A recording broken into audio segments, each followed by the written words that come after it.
Hey guys, Tom at Snake River Base. Want to talk a bit more about our base skills progression. You probably remember this, and you've heard me say this in the last 5 videos, but we start with our fundamental skills, things that you must know in order to jump.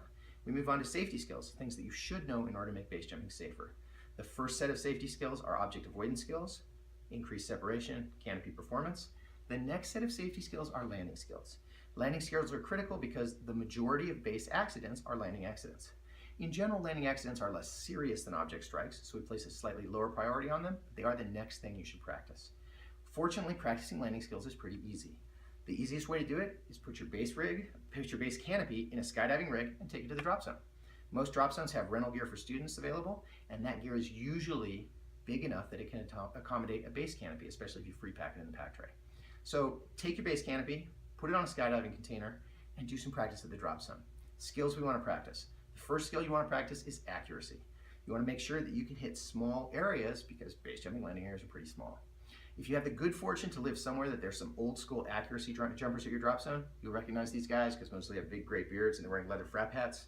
If you have some of these guys around, get some coaching from them.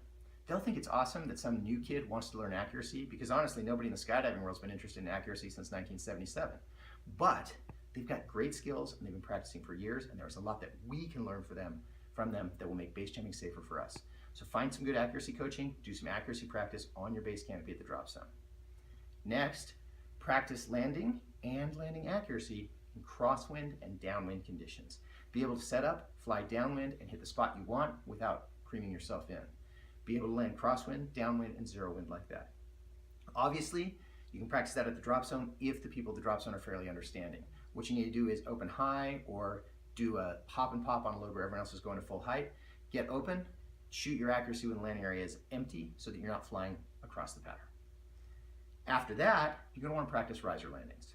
Be able to land your canopy on risers with one or both toggles gone, preferably just one, because if you drop both toggles, I think you've made a big mistake. But be able to practice landing the canopy on risers and flaring that landing. It's really hard to land a canopy on risers the first time, and the second time is much easier, so make the first time at the drop zone and not on a base jump. Do 5 or 10 of those at the drop zone, and you'll be very well prepared for the first time you lose a toggle on a base jump. Our last set of landing skills are landings in bad landing areas. These are hillsides, they're covered with rocks, they've got trees all around them. A lot of base landing areas look like that, and unfortunately, most skydiving landing areas don't, so it's hard to get this practice.